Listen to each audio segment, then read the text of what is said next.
सत श्री अकाल। तुसीं देख रहे हो द पंजाब टीवी ते मैं हाँ जज सिंह चाहल। अज दे पंजाबी प्राइम टाइम दे विच तुहाडा सारिआं दा बहुत बहुत स्वागत है। पंजाबी प्राइम टाइम दे विच गल करांगे कोरोना दे अंकड़ियां दी। भारत सरकार ने चीनी ऐप्स के खिलाफ एक होर डिजिटल स्ट्राइक कर दी है। पबजी ते भी खतरा मंडरा रहा है। पंजाब दे विच श्रोमणी अकाली दल पोशाक मामले ते खुद हुण बाहर निकल आए ने। पंजाब दे सिक्ख्या मंत्री ने स्कूल खोलण नूं लैके एक बहुत वड्डा बयान दिता है। पंजाब दे विच एक नवां ही घोटाला सामने आउंदा दिखाई दे रहा है। सारी जानकारी तुहानूं दिंदे हां, पर सब तो पहलां थोड़े जे समय दे विच तुहानूं करोना दा हाल दस दईए। दुनिया भर दा आंकड़ा पहुंच गया है 1,62,62,481 तक। ठीक होयां दी गिणती 94,07,423 तक पहुंच गई है। मौतां दा आंकड़ा 6.5 लाख के करीब पहुंच गया है। 6,48,913 मरीज पूरी दुनिया में ठीक हो चुके हैं। गल कर लेने भारत की, नवा रिकॉर्ड फिर बन गया है। 14,35,453 केस हुण तक सामने आ चुके हैं। ठीक होयां दी गिणती 9,17,568 हो गई है। मौतां दा आंकड़ा 32,771 तक पहुंच गया है। नवे केसां की गल करिए तो 49,931 नवे केस पिछले 24 घंटिया में पूरे भारत तो सामने आ चुके हैं। मौतां 708 पिछले एक दिन में होईयां ने। हुण गल करते हैं अपने सूबे पंजाब की, जिथों का टोटल आंकड़ा भी वाधा ही जाता है, पहुंच गया है 13,769 तक। 9,064 ठीक हो चुके ने। 4387 इस वेले पंजाब दे विच एक्टिव केस ने। 318 मौतां पंजाब दे विच कोरोना वायरस दे करके हो चुकियां ने। पिछले एक दिन दे विच 254 मरीज ठीक होए ने अते 12 मौतां हो चुकियां ने। 24 घंटिया की गल करिए तो 557 नवे केस पिछले 24 घंटिया में सामने आ चुके हैं। जिलावार आंकड़ियां दे विच लुधियाना 2591 टोटल केसां दे नाल पहले नंबर ते बनिया होया है, पर जलंधर 823 एक्टिव केसां दे नाल एक्टिव केसां दे विच पहले नंबर ते पहुंच गया है। बाकी जिलियां दे केस भी हुण लगातार वधदे दिखाई देंदे ने। मोगा भी सैकड़े तो पार हो चुका है। टोटल आंकड़ा 13,769 है पंजाब दा। 4387 इस वेले एक्टिव केस ने। 9,064 ठीक हो चुके ने अते 318 मौतां पंजाब दे विच कोरोना वायरस दे करके हो चुकियां ने। इस तो बाद हुण गल कर लेने आ भारत सरकार वालों चीन के खिलाफ चुके गए एक होर कदम दी। जदों चीन दे नाल भारत दा तणाव सरहद ते वधिया सी, उस तो बाद भारत सरकार दे वल्लों 59 चीनी ऐप ते बैन ला दिता गया सी, जिस दे विच टिकटॉक भी शामिल सी। बहुत सारियां प्रतिक्रियावां पूरे भारत तो इस संबंधी आईयां सन, पर भारत सरकार ने एक होर वड्डा फैसला लैंदिआं होर 47 ऐप बैन कर दिते ने, जिन्हां ते सिद्धे जां फिर असिद्धे तौर ते डाटा चोरी करन दा इल्जाम भारत सरकार दे वल्लों लाया गया है। भारत सरकार कहती है कि असी नहीं चाहते कि किसी भी देश के ऐप भारतीय नागरिकों का डाटा चोरी करन। इसे करके खबर तो यह भी आ रही है कि 275 होर ऐप ने जिन्हां ते सरकार की इस वेले निगाह है, उन्हां दी जांच पड़ताल की जा रही है। अते खबर यह भी है कि उन्हां 275 ऐप्स दे विच पबजी गेम भी शामिल है। मतलब इसका यह है कि जेकर पबजी ते भी सरकार नूं कोई शंका लग्या, शक लग्या, तो भारत दे विच पबजी गेम भी बैन हो सकती है। भारत सरकार दे वल्लों यह वड्डा कदम चुकिया जा सकता है। फिलहाल 100 तो वध ऐप्स ते भारत सरकार ने चीनी ऐप्स ते बैन ला दिता है। एक तरीके नाल डिजिटल स्ट्राइक चीन ते भारत दी दस्सिया जा रहा है, भावें कि डाटा चोरी नूं इसदा कारण दस्सिया जा रहा है, पर सब नूं पता है कि सरहद ते तनाव है। इसे करके भारत सरकार दे वल्लों लगातार झटके ते झटका चीन नूं दिता जा रहा है, क्योंकि चीनी ऐप ने बहुत कमाई करते हैं। आर्थिक तौर ते उन्हां नूं स्ट्राइक करन दे लई, निशाना बनाउण दे लई भारत सरकार दे वल्लों ये कदम चुके जा रहे हैं। ये सवाल हुण असीं तुहाडे तो, भारत के लोगों तो, पंजाब के लोगों तो भी पुछ लेना चाहुंदे आ कि की भारत सरकार का चीन नूं निशाना बनाउण दा ये तरीका सही है कि उन्हां दे ऐप भारत विच बैन कर दिते जाण। इस कदम दे नाल तुसीं सहमत हो? कमेंट करके अपनी राय जरूर दिओ। जेकर नहीं सहमत तां भी तुसीं कमेंट कर सकते हो। अगली खबर दे वल वधदे हां, जो कि UAPA यूआपा दे नाल जुड़ी हुई है। रोजाना इस नूं लैके बहुत सारियां खबरां आउंदियां ने अते इस दे विच हुण मसला अगे वधदा दिखाई दिंदा है। सुखपाल सिंह खैहरा, जिन्हां ने कि पंजाब दे विच ਮੁਹਿੰਮ ਹੀ ਵਿੱਢ ਦਿੱਤੀ ਹੈ ਯੂਆਪਾ ਦੇ ਖਿਲਾਫ। ਅੱਜ ਉਹਨਾਂ ਨੇ ਇੱਕ ਹੋਰ ਕਦਮ ਅੱਗੇ ਵਧਾ ਦਿੱਤਾ ਹੈ। ਯੂਆਪਾ ਦੇ ਪੀੜਤਾਂ ਨੂੰ ਨਾਲ ਲੈ ਕੇ ਸੁਖਪਾਲ ਸਿੰਘ ਖਹਿਰਾ ਅੱਜ ਦਰਬਾਰ ਸਾਹਿਬ ਸ਼੍ਰੀ ਅਕਾਲ ਤਖਤ ਸਾਹਿਬ ਵਿਖੇ ਹੀ ਪਹੁੰਚ गए, जिथे पहुंच के उन्होंने श्री अकाल तख्त साहिब के जथेदार ज्ञानी हरप्रीत सिंह नूं एक मंग पत्र दिता है, जिस दे विच मंग कीती है कि पंजाब सरकार अते केंद्र सरकार दे वल्लों पंजाब दे विच जां फिर नाल दे सूबियां दे विच सिखां दे खिलाफ यूआपा दा गलत इस्तेमाल कीता जा रहा है। बिना वजह जां फिर छोटी मोटी वजह दे करके यूआपा सिख नौजवानों ते लाया जा रहा है, उन्हां ते तशद्दद कीता जा रहा है, अत्याचार कीता जा रहा है, जिस दे खिलाफ जथेदार नूं भी दखल अंदाजी करनी चाहिए है। सुखपाल सिंह खैरा उन्हां परिवारां नूं भी नाल लैके गए जिन्हां दे सिख नौजवानां नूं यूआपा दे तहत गिरफ्तार किया गया है। वो परिवार उत्थे भावुक हुंदे दिखाई दिते अते जदों मंग पत्र दे दिता गया तां सुखपाल सिंह खैरा ने खास तौर ते पंजाब सरकार अते पंजाब पुलिस नूं रज के निशाने ते लिया है। उन्होंने कहा कि जान बुझ के कांग्रेस पार्टी सेंटर विच इस नूं काला कानून दसदी है अते पंजाब दे विच इस नूं चिट्टा कानून दसदी है अते लगातार केस दर्ज किए जा रहे हैं सिख नौजवानों ते, जो कि बहुत गलत है। जदों मंग पत्र दे के सुखपाल सिंह खैरा वापस आ गए उस तो बाद जथेदार साहब का भी एक बयान सामने आया है, जिन्हां ने यूआपा ते एक बहुत वड्डा ऐलान कर दिता है। श्री अकाल तख्त साहिब के जथेदार खुद भी मानते हैं कि हाँ पूरे भारत दे विच खास तौर पर पंजाब अते दिल्ली दे विच यूआपा का गलत इस्तेमाल सिख नौजवानों के खिलाफ किया जा रहा है। वो इस गल दे नाल सहमत ने, उन्होंने आप अपने मूँहों कहा। अते दूजी गल उन्होंने वड्डा ऐलान ये किया कि श्रोमणी गुरुद्वारा प्रबंधक कमेटी नूं हदायतां जारी कीतियां गईयां ने कि जिन्ने भी पंजाब दे सिख यूआपा के तहत गिरफ्तार किए गए हैं उन्हों की कोर्टां दे विच जाके कानूनी पैरवाई SGPC नूं करनी चाहिए है। ये हदायतां SGPC नूं जारी कर दित्तियां गईयां ने, क्योंकि जथेदार साहब का मनना है कि जिहड़े भी यूआपा के तहत सिख नौजवान गिरफ्तार किए जा रहे हैं उन्हों की आर्थिक स्थिति बहुत कमज़ोर है, वो अपना वकील भी नहीं कर सकते। कई परिवार तो कह चुके हैं जो करना है साडे नाल कर लो, साडे कोलों वकील नहीं होना। इस करके SGPC नूं हदायतां जारी कर दित्तियां गईयां ने कि जो भी यूआपा के तहत फड़े गए हैं उन्हों की कानूनी पैरवी हुण SGPC करेगी, भाव कोर्टां दे विच केस SGPC वालों लड़े जाणगे। भारत सरकार के अगे अते पंजाब सरकार के अगे जथेदार साहब के वालों ये अपील भी की गई है, इदां ना करो। जे कोई छोटा मोटा किसी वालों क्राइम किया भी जाता है तो उन्नी क सज़ा उसनूं दिओ, जान बुझ के सिख नौजवानों दीआं जिंदगियां बर्बाद ना करो। सगों भारत सरकार नूं हुण श्री गुरु तेग बहादुर जी के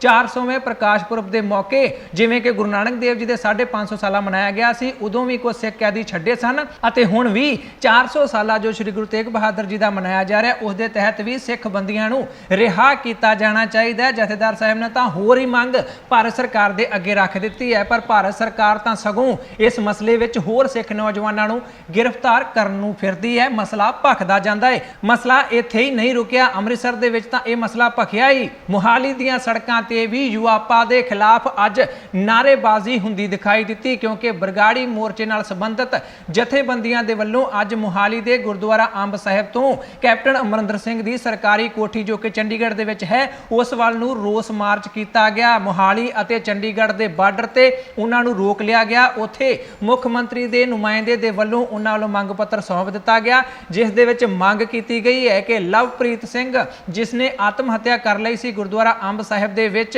NIA दे वल्लों नैशनल इन्वेस्टिगेशन एजेंसी दे वल्लों उसनूं पुछगिछ लई सद्दिया गया सी। रत्ता खेड़ा उसका पिंड है, पुछगिछ लई सद्दिया गया। उस तो बाद अंब साहिब दे कमरे दे विचों उसकी लाश मिली सी, नाल सुसाइड नोट भी मिलिया सी। इन्हां जथेबंदियां दा मनना है कि पता किया जाना चाहिए है कि उसने आत्म हत्या की भी सी जां फिर नहीं, किते वो कतल तां नहीं। इसकी जांच होनी चाहिए है। लवप्रीत सिंह के परिवार नूं 50 लाख रुपए मुआवजा पंजाब सरकार नूं देना चाहिए है अते एक परिवारक मैंबर नूं सरकारी नौकरी भी दी जानी चाहिए है। बलजीत सिंह दादूवाल, अमरीक सिंह अजनाला, जसकरण सिंह कान सिंह वाला, इस तो इलावा बहुत सारे सिख आगू इस रोस मार्च दे विच शामिल सन, जिन्होंने सीधे तौर पर NIA के खिलाफ भी जांच की मांग कर दी है, क्योंकि कहते हैं कि लवप्रीत सिंह नूं NIA ने ही पुछगिछ दे लई सद्दिया सी अते उसकी जांच होनी चाहिए है कि अजिहा उन्होंने की कीता कि उसने आत्म हत्या ही कर ली। पता यह भी किया जाना चाहिए है कि आत्म हत्या की भी है जां फिर नहीं, क्योंकि बहुत सारे सवाल भी उठ रहे हैं कि जो सुसाइड नोट की हैंड राइटिंग है, लिखाई है, वो लवप्रीत सिंह की है भी जां नहीं, इसकी भी जांच होनी चाहिए है। इस तरह यूआपा पंजाब दे विच भखदा मसला बनदा दिखाई दिंदा। पहलां इकल्ले सुखपाल सिंह खैरा ही सन, पर हुण सिख जथेबंदियां ने भी इस दे खिलाफ मोर्चा खोल दिता है अते श्री अकाल तख्त साहिब ਜਥੇਦਾਰ ਵੀ ਇਸ ਮਸਲੇ ਤੇ ਸਖਤ ਹੁੰਦੇ ਦਿਖਾਈ ਦਿੰਦੇ ਨੇ ਭਾਰਤ ਸਰਕਾਰ ਪੰਜਾਬ ਸਰਕਾਰ ਦੇ ਖਿਲਾਫ। ਅਗਲੀ ਖਬਰ ਦੇ ਵੱਲ ਵਧਦੇ ਹਾਂ ਜੋ ਕਿ ਧਾਰਮਿਕ ਮੁੱਦੇ ਦੇ ਨਾਲ ਹੀ ਜੁੜੀ ਹੋਈ ਹੈ। ਵੀਰਪਾਲ ਕੌਰ ਜੋ ਕਿ ਆਪਣੇ ਆਪ ਨੂੰ ਡੇਰਾ ਸਮਰਥਕ ਦੱਸਦੀ ਹੈ, ਸੁਖਬੀਰ ਸਿੰਘ ਬਾਦਲ ਤੇ ਗੰਭੀਰ ਇਲਜ਼ਾਮ ਲਾਏ ਸਨ। ਉਸ ਦੇ ਖਿਲਾਫ ਸ਼੍ਰੋਮਣੀ ਅਕਾਲੀ ਦਲ ਨੇ ਪਰਚੇ ਦਰਜ ਕਰਾਉਣ ਦਾ ਐਲਾਨ ਕੀਤਾ ਸੀ। ਅੱਜ ਉਸ ਦੀ ਸ਼ੁਰੂਆਤ ਖੁਦ ਸ਼੍ਰੋਮਣੀ ਅਕਾਲੀ ਦਲ ਦੇ ਪ੍ਰਧਾਨ ਸੁਖਬੀਰ ਸਿੰਘ ਬਾਦਲ ਨੇ ਚੰਡੀਗੜ੍ਹ ਤੋਂ ਕਰ ਦਿੱਤੀ ਹੈ। ਚੰਡੀਗੜ੍ਹ ਦੇ ਐਸਐਸਪੀ ਦੇ ਦਫ਼ਤਰ ਪਹੁੰਚ ਗਏ ਸੁਖਬੀਰ ਸਿੰਘ ਬਾਦਲ ਲਿਖਤੀ ਸ਼ਿਕਾਇਤ ਦਿੱਤੀ ਕਿ ਵੀਰਪਾਲ ਕੌਰ ਦੇ ਖਿਲਾਫ 295A ਦਾ ਪਰਚਾ ਦਰਜ ਕੀਤਾ ਜਾਣਾ ਚਾਹੀਦਾ ਹੈ ਕਿਉਂਕਿ ਉਸਨੇ ਰਾਮ ਰਹੀਮ ਦੀ ਤੁਲਨਾ ਗੁਰੂ ਨਾਨਕ ਦੇਵ ਜੀ ਦੇ ਨਾਲ ਅਤੇ ਗੁਰੂ ਗੋਬਿੰਦ ਸਿੰਘ ਜੀ ਦੇ ਨਾਲ ਕਰ ਦਿੱਤੀ ਹੈ। ਉਸ ਤੇ ਧਾਰਮਿਕ ਭਾਵਨਾਵਾਂ ਭੜਕਾਉਣ ਦਾ ਪਰਚਾ ਦਰਜ ਕੀਤਾ ਜਾਣਾ ਚਾਹੀਦਾ ਹੈ। ਮੰਗ ਪੱਤਰ ਸ਼ਿਕਾਇਤ ਦੇਣ ਤੋਂ ਬਾਅਦ ਸੁਖਬੀਰ ਸਿੰਘ ਬਾਦਲ ਨੇ ਮੀਡੀਆ ਨਾਲ ਗੱਲਬਾਤ ਕਰਦਿਆਂ ਇਸ਼ਾਰਾ ਕਾਂਗਰਸ ਪਾਰਟੀ ਵੱਲ ਵੀ ਕਰ ਦਿੱਤਾ। ਸੁਖਬੀਰ ਸਿੰਘ ਬਾਦਲ ਕਹਿੰਦੇ ਨੇ ਕਿ ਸਾਰੇ ਮਸਲੇ ਦੀ ਜਾਂਚ ਹੋਣੀ ਚਾਹੀਦੀ ਹੈ ਕਿ ਆਖਰ ਵੀਰਪਾਲ ਕੌਰ ਅਜਿਹਾ ਕਿਉਂ ਕਰ ਰਹੀ ਹੈ, ਕਿਉਂਕਿ ਕਿਹੜੀ ਪੋਲੀਟੀਕਲ ਪਾਰਟੀ ਉਸ ਦੇ ਪਿੱਛੇ ਹੈ, ਉਸ ਦੀ ਜਾਂਚ ਹੋਣੀ ਚਾਹੀਦੀ ਹੈ। ਇਸ ਸਭ ਦਾ ਫਾਇਦਾ ਮਿਲ ਕਿਸ ਨੂੰ ਰਿਹਾ ਹੈ? ਸਿੱਧੀ ਜਿਹੀ ਗੱਲ ਹੈ। ਸੁਖਬੀਰ ਸਿੰਘ ਬਾਦਲ ਕਾਂਗਰਸ ਪਾਰਟੀ ਦਾ ਨਾਂ ਲਾਉਣਾ ਚਾਹੁੰਦੇ ਨੇ ਕਿਉਂਕਿ ਜਦੋਂ ਵੀਰਪਾਲ ਕੌਰ ਨੇ ਸੁਖਬੀਰ ਸਿੰਘ ਬਾਦਲ ਤੇ ਇਲਜ਼ਾਮ ਲਾਏ ਸਨ, ਪੰਜਾਬ ਕਾਂਗਰਸ ਦੇ ਪ੍ਰਧਾਨ ਸੁਨੀਲ ਜਾਖੜ ਨੇ ਉਸੇ ਵੇਲੇ ਹੀ ਪ੍ਰੈਸ ਕਾਨਫਰੰਸ ਕਰ ਦਿੱਤੀ ਸੀ ਚੰਡੀਗੜ੍ਹ ਦੇ ਵਿੱਚ। ਉਸ ਤੋਂ ਬਾਅਦ ਸੁਖਜਿੰਦਰ ਸਿੰਘ ਰੰਧਾਵਾ ਦੇ ਵੱਲੋਂ ਵੀ ਇੱਕ ਪ੍ਰੈਸ ਕਾਨਫਰੰਸ ਕੀਤੀ ਗਈ। ਮਤਲਬ ਕਹਿਣ ਦਾ ਇਹ ਹੈ ਕਿ ਸਾਰੀ ਸਾਜ਼ਿਸ਼ ਕਾਂਗਰਸ ਪਾਰਟੀ ਦੇ ਵੱਲੋਂ ਰਚੀ ਜਾ ਰਹੀ ਹੈ ਜਾਣਬੁੱਝ ਕੇ ਸ਼੍ਰੋਮਣੀ ਅਕਾਲੀ ਦਲ ਨੂੰ ਬਦਨਾਮ ਕਰਨ ਦੇ ਲਈ, ਕਿਉਂਕਿ ਪਹਿਲਾਂ ਵੀ ਸ਼੍ਰੋਮਣੀ ਅਕਾਲੀ ਦਲ ਸਤਰਕ ਇੰਨਾ ਐਡਵਾਂਸ ਕਹਿ ਸਕਦੇ ਹਾਂ ਕਿ ਐਡਵਾਂਸ ਕਾਰਵਾਈ ਕਰ ਰਿਹਾ। ਸ਼੍ਰੋਮਣੀ ਅਕਾਲੀ ਦਲ ਸਤਰਕ ਇਸ ਲਈ ਹੋਇਆ ਜਾਪਦਾ ਹੈ ਕਿਉਂਕਿ ਚੋਣਾਂ ਤੋਂ ਪਹਿਲਾਂ 17 ਦੀਆਂ ਚੋਣਾਂ ਤੋਂ ਪਹਿਲਾਂ ਸੁਖਬੀਰ ਸਿੰਘ ਬਾਦਲ ਅਤੇ ਪ੍ਰਕਾਸ਼ ਸਿੰਘ ਬਾਦਲ ਦਾ ਨਾਮ ਬੇਅਦਬੀ ਵਿੱਚ ਲੈ ਕੇ ਉਹਨਾਂ ਨੂੰ ਬਦਨਾਮ ਕਰ ਦਿੱਤਾ ਗਿਆ ਸੀ, ਜਿਸ ਦੇ ਕਰਕੇ ਹੀ ਚੋਣਾਂ ਦੇ ਵਿੱਚ ਉਹਨਾਂ ਦੀ ਇੰਨੀ ਮਾੜੀ ਹਾਲਤ ਹੋਈ ਸੀ। ਇਸੇ ਕਰਕੇ ਸ਼੍ਰੋਮਣੀ ਅਕਾਲੀ ਦਲ ਹੁਣ ਵੀ ਨਹੀਂ ਚਾਹੁੰਦਾ ਕਿ ਕਿਤੇ ਸੱਚਮੁੱਚ ਹੀ ਧੱਬਾ ਲੱਗ ਜਾਵੇ ਸ਼੍ਰੋਮਣੀ ਅਕਾਲੀ ਦਲ ਤੇ ਕਿ ਇਹਨਾਂ ਨੇ ਹੀ ਪੁਸ਼ਾਕ ਭੇਜੀ ਹੈ। ਇਸ ਕਰਕੇ ਸੁਖਬੀਰ ਸਿੰਘ ਬਾਦਲ ਹੁਣ ਖੁਦ ਮੈਦਾਨ ਦੇ ਵਿੱਚ ਨਿੱਤਰ ਆਏ ਨੇ। ਸ਼੍ਰੋਮਣੀ ਅਕਾਲੀ ਦਲ ਕਹਿੰਦਾ ਹੈ ਕਿ ਬਾਕੀ ਜ਼ਿਲ੍ਹਿਆਂ ਦੇ ਵਿੱਚ ਹੁਣ ਕੇਸ ਦਰਜ ਕਰਾਉਣੇ ਨੇ ਜਾਂ ਫਿਰ ਨਹੀਂ, ਉਸ ਬਾਰੇ ਅਸੀਂ ਕਾਨੂੰਨੀ ਵਿਚਾਰ ਚਰਚਾ ਕਰਾਂਗੇ ਕਿਉਂਕਿ ਪਹਿਲਾਂ ਐਲਾਨ ਕੀਤਾ ਗਿਆ ਸੀ ਕਿ 22 ਜ਼ਿਲ੍ਹਿਆਂ ਦੇ ਵਿੱਚ ਹੀ ਸ਼ਿਕਾਇਤਾਂ ਦਰਜ ਕਰਵਾਈਆਂ ਜਾਣਗੀਆਂ, ਪਰਚੇ ਦਰਜ ਕਰਵਾਏ ਜਾਣਗੇ। ਪਰ ਹੁਣ ਜਦੋਂ ਸੁਖਬੀਰ ਸਿੰਘ ਬਾਦਲ ਖੁਦ ਮੈਦਾਨ ਦੇ ਵਿੱਚ ਆ ਗਏ ਨੇ, ਉਸ ਤੋਂ ਬਾਅਦ ਸ਼੍ਰੋਮਣੀ ਅਕਾਲੀ ਦਲ ਕਹਿੰਦਾ ਹੈ ਕਿ ਅਸੀਂ ਇਸ ਤੇ ਦੁਬਾਰਾ ਵਿਚਾਰ ਕਰਾਂਗੇ ਕਿ ਸਾਰੇ ਜ਼ਿਲ੍ਹਿਆਂ ਦੇ ਵਿੱਚ ਪਰਚੇ ਦਰਜ ਕਰਵਾਏ ਜਾਣੇ ਚਾਹੀਦੇ ਨੇ ਜਾਂ ਫਿਰ ਨਹੀਂ। ਵੀਰਪਾਲ ਕੌਰ ਕਸੂਤੀ ਫਸਦੀ ਦਿਖਾਈ ਦਿੰਦੀ ਹੈ। ਅਗਲੀ ਖਬਰ ਦੇ ਵੱਲ ਵਧਦੇ ਹਾਂ ਜੋ ਕਿ ਬੇਅਦਬੀ ਦੇ ਨਾਲ ਹੀ ਜੁੜੀ ਹੋਈ ਹੈ। 7 ਡੇਰਾ ਪ੍ਰੇਮੀਆਂ ਨੂੰ ਐਸਆਈਟੀ ਦੇ ਵੱਲੋਂ ਗ੍ਰਿਫਤਾਰ ਕੀਤਾ ਗਿਆ ਸੀ। ਉਹਨਾਂ ਦੇ ਖਿਲਾਫ ਕੋਰਟ ਦੇ ਵਿੱਚ ਕੇਸ ਚੱਲ ਰਿਹਾ ਹੈ। ਪਹਿਲਾਂ 2 ਨੂੰ ਜ਼ਮਾਨਤ ਮਿਲ ਗਈ ਸੀ ਅਤੇ ਅੱਜ ਖਬਰ ਆਈ ਹੈ ਕਿ ਫਰੀਦਕੋਟ ਦੀ ਮਾਣਯੋਗ ਅਦਾਲਤ ਦੇ ਵੱਲੋਂ ਬਾਕੀ 5 ਡੇਰਾ ਪ੍ਰੇਮੀਆਂ ਨੂੰ ਵੀ ਜ਼ਮਾਨਤ ਦੇ ਦਿੱਤੀ ਗਈ ਹੈ, ਜਿਸ ਤੋਂ ਬਾਅਦ ਐਸਆਈਟੀ ਜੋ ਕਿ ਜਾਂਚ ਕਰ ਰਹੀ ਹੈ ਬੇਅਦਬੀ ਕਾਂਡ ਦੀ। ਤੁਹਾਨੂੰ ਦੱਸ ਦੇਣਾ ਚਾਹੁੰਦੇ ਹਾਂ ਕਿ ਜਿਹੜੇ ਡੇਰਾ ਪ੍ਰੇਮੀ 7 ਗ੍ਰਿਫਤਾਰ ਕੀਤੇ ਗਏ ਸਨ, ਇਹਨਾਂ ਨੂੰ ਗੁਰੂ ਗ੍ਰੰਥ ਸਾਹਿਬ ਜੀ ਦੇ ਸਰੂਪ ਚੋਰੀ ਕਰਨ ਦੇ ਕੇਸ ਵਿੱਚ ਗ੍ਰਿਫਤਾਰ ਕੀਤਾ ਗਿਆ ਹੈ, ਪਰ ਉਹ ਚੰਗੀ ਤਰ੍ਹਾਂ ਸਬੂਤ ਐਸਆਈਟੀ ਪੇਸ਼ ਨਹੀਂ ਕਰ ਸਕੀ ਹੈ। ਇਸੇ ਕਰਕੇ 7 ਨੂੰ ਹੀ ਜ਼ਮਾਨਤ ਮਿਲ ਗਈ ਹੈ। ਪਹਿਲਾਂ 2 ਨੂੰ ਮਿਲ ਗਈ ਸੀ ਅਤੇ 5 ਨੂੰ ਅੱਜ ਮਿਲ ਗਈ ਹੈ। ਇਸ ਤਰ੍ਹਾਂ 7 ਡੇਰਾ ਪ੍ਰੇਮੀ ਹੁਣ ਜ਼ਮਾਨਤ ਲੈ ਚੁੱਕੇ ਨੇ। ਬਹੁਤ ਵੱਡਾ ਝਟਕਾ ਪੰਜਾਬ ਸਰਕਾਰ ਦੇ ਲਈ ਅਤੇ ਐਸਆਈਟੀ ਦੇ ਲਈ ਵੀ ਹੈ ਕਿਉਂਕਿ ਐਸਆਈਟੀ ਦੇ ਵੱਲੋਂ ਦਾਅਵਾ ਕੀਤਾ ਜਾ ਰਿਹਾ ਸੀ ਕਿ ਲਗਭਗ ਅਸੀਂ ਹੁਣ ਕੇਸ ਸੋਲਵ ਕਰਨੀ ਵਾਲੇ ਆ, ਪਰ ਬਚਾਅ ਪੱਖ ਦੇ ਵਕੀਲ ਦਾ ਕਹਿਣਾ ਹੈ ਕਿ ਇਸ ਵੇਲੇ 2 ਏਜੰਸੀਆਂ ਜਾਂਚ ਕਰ ਰਹੀਆਂ ਨੇ। ਸੀਬੀਆਈ ਕਹਿੰਦੀ ਹੈ ਕਿ ਜਾਂਚ ਸਾਡੇ ਕੋਲ ਹੈ, ਐਸਆਈਟੀ ਕਹਿੰਦੀ ਹੈ ਕਿ ਜਾਂਚ ਸਾਡੇ ਕੋਲ ਹੈ। ਇਹੀ ਦਲੀਲ ਬਚਾਅ ਪੱਖ ਦਾ ਵਕੀਲ ਕਹਿੰਦਾ, ਜੋ ਡੇਰਾ ਪ੍ਰੇਮੀਆਂ ਦਾ ਵਕੀਲ ਹੈ, ਉਹ ਕਹਿੰਦਾ ਹੈ ਕਿ ਇਹੀ ਦਲੀਲ ਅਸੀਂ ਕੋਰਟ ਦੇ ਸਾਹਮਣੇ ਦਿੱਤੀ। ਇਸੇ ਕਰਕੇ ਹੀ ਡੇਰਾ ਪ੍ਰੇਮੀਆਂ ਨੂੰ ਜ਼ਮਾਨਤ ਮਿਲ ਗਈ ਹੈ। ਐਸਆਈਟੀ ਨੂੰ ਕੁਝ ਹੱਥ ਪੱਲੇ ਨਹੀਂ ਪਿਆ, ਉਹ ਸਬੂਤ ਪੇਸ਼ ਨਹੀਂ ਕਰ ਸਕੀ ਹੈ, ਇਹ ਬਚਾਅ ਪੱਖ ਦੇ ਵਕੀਲ ਦਾ ਕਹਿਣਾ ਹੈ। ਪਰ ਸ਼੍ਰੋਮਣੀ ਅਕਾਲੀ ਦਲ ਨੇ ਇਸ ਮਸਲੇ ਤੇ ਕਾਂਗਰਸ ਪਾਰਟੀ ਨੂੰ ਘੇਰ ਲਿਆ ਹੈ। ਬੁਲਾਰੇ ਡਾਕਟਰ ਦਲਜੀਤ ਸਿੰਘ ਚੀਮਾ ਦਾ ਕਹਿਣਾ ਹੈ ਕਿ ਇਸੇ ਗੱਲ ਤੋਂ ਹੀ ਪਤਾ ਲੱਗ ਜਾਂਦਾ ਹੈ ਕਿ ਕਾਂਗਰਸ ਪਾਰਟੀ ਦੀ ਸਰਕਾਰ ਬੇਅਦਬੀ ਕਾਂਡ ਦੀ ਜਾਂਚ ਨੂੰ ਲੈ ਕੇ ਕਿੰਨੀ ਕੁ ਸੀਰੀਅਸ ਹੈ, ਕਿਉਂਕਿ ਜੇਕਰ ਉਹਨਾਂ ਨੇ ਫੜਿਆ ਸੀ ਕਿਸੇ ਨੂੰ ਤਾਂ ਸਬੂਤ ਤਾਂ ਪੇਸ਼ ਕਰਨੇ ਚਾਹੀਦੇ ਸਨ। ਕਾਂਗਰਸ ਪਾਰਟੀ ਨੂੰ ਸਿਰਫ ਵਿਰੋਧੀ ਪਾਰਟੀਆਂ ਨੂੰ ਬਦਨਾਮ ਕਰਨ ਦੀ ਪਈ ਹੈ। ਉਹਨਾਂ ਨੂੰ ਬੇਅਦਬੀ ਕਾਂਡ ਦੀ ਜਾਂਚ ਨਾਲ ਕੋਈ ਵੀ ਲੈਣਾ ਦੇਣਾ ਨਹੀਂ ਹੈ। ਸਿਰਫ ਉਹ ਵੋਟਾਂ ਦੇ ਕਰਕੇ ਹੀ ਇਸ ਮੁੱਦੇ ਨੂੰ ਚੁੱਕਦੇ ਨੇ ਅਤੇ ਅਗਲੀਆਂ ਵੋਟਾਂ ਵੇਲੇ ਫਿਰ ਚੁੱਕ ਲੈਣਗੇ, ਪਰ ਉਹ ਸੀਰੀਅਸ ਇਸ ਮੁੱਦੇ ਤੇ ਦਿਖਾਈ ਨਹੀਂ ਦਿੰਦੇ। ਇਹ ਤਾਂ ਹੁਣ ਪੂਰੀ ਤਰ੍ਹਾਂ ਸਾਫ਼ ਹੋ ਚੁੱਕਾ ਹੈ। ਇਹ ਕਹਿਣਾ ਹੈ ਸ਼੍ਰੋਮਣੀ ਅਕਾਲੀ ਦਲ ਦਾ। ਪਰ ਬੇਅਦਬੀ ਕਾਂਡ ਦੇ ਵਿੱਚ ਪਹਿਲਾਂ ਲੱਗ ਰਿਹਾ ਸੀ ਕਿ ਨੇੜੇ ਹੀ ਜਾਂਚ ਪਹੁੰਚ ਗਈ ਹੈ, ਬਸ ਪਤਾ ਲੱਗਣ ਹੀ ਵਾਲਾ ਹੈ ਕਿ ਮਾਸਟਰਮਾਈਂਡ ਕੌਣ ਸੀ। ਪਰ ਜਦੋਂ ਹੁਣ ਜ਼ਮਾਨਤ ਮਿਲ ਗਈ ਹੈ ਉਹਨਾਂ ਡੇਰਾ ਪ੍ਰੇਮੀਆਂ ਨੂੰ ਜਿਨ੍ਹਾਂ ਤੇ ਸਰੂਪ ਚੋਰੀ ਕਰਨ ਦਾ ਇਲਜ਼ਾਮ ਲੱਗਾ ਸੀ, ਮਸਲਾ ਇੱਕ ਵਾਰ ਫਿਰ ਤੋਂ ਉਲਝ ਗਿਆ ਹੈ। ਅਗਲੀ ਖਬਰ ਦੇ ਵੱਲ ਵਧਦੇ ਹਾਂ। ਪੰਜਾਬ ਦੇ ਵਿੱਚ ਇੱਕ ਹੋਰ ਘੁਟਾਲੇ ਦੀ ਸੁਗਬੁਗਾਹਟ ਸ਼ੁਰੂ ਹੋ ਗਈ ਹੈ। ਕਨਸੂਆਂ ਆਉਣੀਆਂ ਸ਼ੁਰੂ ਹੋ ਗਈਆਂ ਨੇ। ਖਬਰ ਆਈ ਹੈ ਕਿ ਪੰਜਾਬ ਦੇ ਵਿੱਚ ਜਿਪਸਮ ਘੁਟਾਲਾ ਹੋਇਆ ਹੈ। ਤੁਹਾਨੂੰ ਦੱਸ ਦੇਣਾ ਚਾਹੁੰਦੇ ਹਾਂ ਕਿ ਜਿਪਸਮ ਦੇ ਵਿੱਚ ਭਾਰਤ ਸਰਕਾਰ ਦੇ ਵੱਲੋਂ 50% ਦੀ ਸਬਸਿਡੀ ਦਿੱਤੀ ਜਾਂਦੀ ਹੈ। ਜਿਪਸਮ ਝੋਨਾ ਲਾਉਣ ਤੋਂ ਪਹਿਲਾਂ ਜ਼ਮੀਨ ਦੇ ਵਿੱਚ ਮਿਲਾਇਆ ਜਾਂਦਾ ਹੈ ਤਾਂ ਜੋ ਉਸ ਦੀ ਸ਼ਕਤੀ ਵੱਧ ਸਕੇ, ਉਪਜਾਊ ਸ਼ਕਤੀ ਵੱਧ ਸਕੇ। ਪਰ ਪਹਿਲੀ ਗੱਲ ਤਾਂ ਇਹ ਕਿ ਜਿਪਸਮ ਆਇਆ ਇਹਨਾਂ ਦਿਨਾਂ ਦੇ ਵਿੱਚ ਜਦੋਂ ਕਿ ਸਾਰੇ ਪੰਜਾਬ ਦੇ ਵਿੱਚ ਝੋਨਾ ਲੱਗ ਚੁੱਕਾ ਹੈ, ਅਤੇ ਦੂਜੀ ਗੱਲ ਇਹ ਕਿ ਜਿਹੜਾ ਜਿਪਸਮ ਆਇਆ ਵੀ ਹੈ ਉਸ ਵਿੱਚੋਂ 60% ਦੀ ਨਮੂਨੇ ਫੇਲ ਹੋ ਚੁੱਕੇ ਨੇ, ਭਾਵ 60% ਉਸ ਵਿੱਚੋਂ ਸਹੀ ਨਹੀਂ ਆਇਆ। ਕਈ ਗੱਲਾਂ ਇਸ ਵਿੱਚ ਹੋਰ ਵੀ ਨਿਕਲ ਕੇ ਸਾਹਮਣੇ ਆ ਰਹੀਆਂ ਨੇ। ਆਮ ਆਦਮੀ ਪਾਰਟੀ ਵੱਲੋਂ ਇਹ ਮੁੱਦਾ ਚੁੱਕਿਆ ਜਾ ਰਿਹਾ ਹੈ। ਆਮ ਆਦਮੀ ਪਾਰਟੀ ਦੇ ਕਿਸਾਨ ਵਿੰਗ ਦੇ ਪ੍ਰਧਾਨ ਕੁਲਤਾਰ ਸਿੰਘ ਸੰਧਵਾਂ ਦਾ ਦਾਅਵਾ ਹੈ ਕਿ ਪਿੱਛੋਂ ਸਰਕਾਰ ਨੂੰ 225 ਰੁਪਏ ਕਿਲੋ ਜਿਪਸਮ ਮਿਲ ਰਹੀ ਹੈ ਅਤੇ ਅੱਗੋਂ ਸਰਕਾਰ ਕਿਸਾਨਾਂ ਨੂੰ 440 ਰੁਪਏ ਕਿਲੋ ਜਿਪਸਮ ਵੇਚ ਰਹੀ ਹੈ। ਇੰਨਾ ਜ਼ਿਆਦਾ ਮੁਨਾਫਾ ਪੰਜਾਬ ਸਰਕਾਰ ਇਸ ਵਿੱਚੋਂ ਕਮਾ ਰਹੀ ਹੈ, ਜੋ ਕਿ ਬਹੁਤ ਗਲਤ ਗੱਲ ਹੈ। ਸਗੋਂ ਸਰਕਾਰਾਂ ਤਾਂ ਕਿਸਾਨਾਂ ਨੂੰ ਸਬਸਿਡੀ ਦਿੰਦੀਆਂ ਨੇ, ਇਹ ਸਗੋਂ ਮੁਨਾਫਾ ਭਾਲਦੇ ਨੇ, ਇਹ ਬਹੁਤ ਗਲਤ ਹੈ। ਦੂਜੀ ਗੱਲ ਇਹ ਵੀ ਹੈ ਕਿ ਪੰਜਾਬ ਦੇ ਖੇਤੀਬਾੜੀ ਮੰਤਰੀ ਕੌਣ ਨੇ? ਕੈਪਟਨ ਅਮਰਿੰਦਰ ਸਿੰਘ। ਪੰਜਾਬ ਦੇ ਮੁੱਖ ਮੰਤਰੀ ਕੈਪਟਨ ਅਮਰਿੰਦਰ ਸਿੰਘ ਖੁਦ ਖੇਤੀਬਾੜੀ ਮੰਤਰੀ ਨੇ, ਅਤੇ ਉਹ ਜੇਕਰ ਅਜਿਹਾ ਘੁਟਾਲਾ ਖੇਤੀਬਾੜੀ ਮੰਤਰਾਲੇ ਵਿੱਚ ਨਿਕਲੇਗਾ ਤਾਂ ਉਸ ਦਾ ਸੇਕ ਕੈਪਟਨ ਅਮਰਿੰਦਰ ਸਿੰਘ ਤੱਕ ਤਾਂ ਜਾਏਗਾ ਹੀ। ਸੰਧਵਾ ਕਹਿੰਦੇ ਨੇ ਕਿ ਕੈਪਟਨ ਅਮਰਿੰਦਰ ਸਿੰਘ ਦੇ ਚੁੱਪ ਰਿਹਾ ਹੁਣ ਨਹੀਂ ਸਰਨਾ, ਉਹਨਾਂ ਨੂੰ ਬੋਲਣਾ ਹੀ ਪੈਣਾ ਹੈ, ਕਿਉਂਕਿ ਇਸ ਵਾਰ ਜਿਪਸਮ ਦੀ ਖਰੀਦ ਦਾ ਜ਼ਿੰਮਾ ਖੇਤੀਬਾੜੀ ਮੰਤਰਾਲੇ ਦੇ ਕੋਲ ਨਹੀਂ ਸਗੋਂ ਐਗਰੋ ਇੰਡਸਟਰੀ ਨੂੰ ਦੇ ਦਿੱਤਾ ਗਿਆ ਸੀ, ਜਿਸ ਨੇ ਕਿ 3 ਫਰਮਾਂ ਦੇ ਟੈਂਡਰ ਜਾਰੀ ਕੀਤੇ ਸਨ, ਜੋ ਕਿ ਹੁਣ ਜਿਪਸਮ ਆਈ ਹੈ ਹੁਣ ਤਾਂ ਕੋਈ ਫਾਇਦਾ ਹੀ ਨਹੀਂ। ਝੋਨਾ ਬੀਜਣ ਤੋਂ ਪਹਿਲਾਂ ਚਾਹੀਦੀ ਸੀ, ਝੋਨਾ ਲੱਗ ਚੁੱਕਾ ਹੈ, ਇਸ ਕਰਕੇ ਸਾਰੀ ਗੜਬੜ ਹੁੰਦੀ ਦਿਖਾਈ ਦਿੰਦੀ ਹੈ। ਜਦ ਕਿ ਐਗਰੋ ਇੰਡਸਟਰੀ ਦਾ ਕਹਿਣਾ ਹੈ ਕਿ ਅਸੀਂ ਤਾਂ ਉਦੋਂ ਹੀ ਟੈਂਡਰ ਜਾਰੀ ਕਰ ਦਿੱਤੇ ਸਨ, ਪਰ ਕਰੋਨਾ ਦੇ ਕਰਕੇ ਉਸ ਦੀ ਡਿਲੀਵਰੀ ਲੇਟ ਹੋਈ ਹੈ ਅਤੇ ਹੁਣ ਧੜਾਧੜ ਪੰਜਾਬ ਦੇ ਵਿੱਚ ਟਰੱਕ ਆ ਰਹੇ ਨੇ। ਦੇਸ਼ ਦੇ ਲੀਡਿੰਗ ਨਿਊਜ਼ਪੇਪਰ ਦੇ ਵੱਲੋਂ ਇਹ ਖਬਰ ਲਾਈ ਗਈ ਹੈ ਅਤੇ ਪੰਜਾਬ ਸਰਕਾਰ, ਕਿਉਂਕਿ ਕੈਪਟਨ ਅਮਰਿੰਦਰ ਸਿੰਘ ਖੁਦ ਪੰਜਾਬ ਦੇ ਖੇਤੀਬਾੜੀ ਮੰਤਰੀ ਨੇ, ਉਹ ਇਸ ਮਸਲੇ ਤੇ ਘਿਰਦੇ ਦਿਖਾਈ ਦਿੰਦੇ ਨੇ, ਕਿਉਂਕਿ ਪਹਿਲਾਂ ਤਾਂ ਆਈ ਨਹੀਂ ਜਿਪਸਮ, ਜੇਕਰ ਆਈ ਹੈ ਤਾਂ 60% ਦੀ ਉਸ ਵਿੱਚੋਂ ਨਮੂਨੇ ਫੇਲ ਹੋ ਗਏ ਨੇ, ਭਾਵ ਉਹ ਰੱਦੀ ਨੇ, ਕਿਸੇ ਕੰਮ ਨਹੀਂ ਆਉਣਗੇ। ਪਰ ਇਸ ਮਸਲੇ ਵਿੱਚ ਸਰਕਾਰ ਹੁਣ ਕੀ ਜਵਾਬ ਦੇਗੀ ਉਹ ਵੀ ਦੇਖਣ ਵਾਲੀ ਗੱਲ ਹੋਏਗੀ। ਪਰ ਆਮ ਆਦਮੀ ਪਾਰਟੀ ਇਹ ਵੀ ਕਹਿੰਦੀ ਹੈ ਕਿ ਇਹਨਾਂ ਨੇ ਤਾਂ ਪਿਛਲੇ ਜੋ ਖੇਤੀਬਾੜੀ ਮੰਤਰਾਲੇ ਵਿੱਚ ਘੁਟਾਲੇ ਹੋਏ ਨੇ ਉਹਨਾਂ ਨੂੰ ਫੜਨਾ ਸੀ, ਸੁੱਚਾ ਸਿੰਘ ਲੰਗਾਹ ਨੂੰ ਫੜਨਾ ਸੀ, ਤੋਤਾ ਸਿੰਘ ਨੂੰ ਫੜਨਾ ਸੀ, ਪਰ ਕੈਪਟਨ ਅਮਰਿੰਦਰ ਸਿੰਘ ਖੁਦ ਮੁੱਖ ਮੰਤਰੀ ਹੁੰਦਿਆਂ ਆਪ ਹੀ ਘੁਟਾਲੇ ਕਰਨ ਲੱਗ ਪਏ ਨੇ। ਤਾਂ ਇਹਨਾਂ ਤੋਂ ਪੰਜਾਬ ਦੇ ਲੋਕਾਂ ਨੂੰ ਕੀ ਆਸ ਬਚੀ ਹੈ? ਤਿੱਖੇ ਨਿਸ਼ਾਨੇ ਆਮ ਆਦਮੀ ਪਾਰਟੀ ਦੇ ਵੱਲੋਂ ਕੈਪਟਨ ਸਰਕਾਰ ਤੇ ਲਾਏ ਜਾ ਰਹੇ ਨੇ।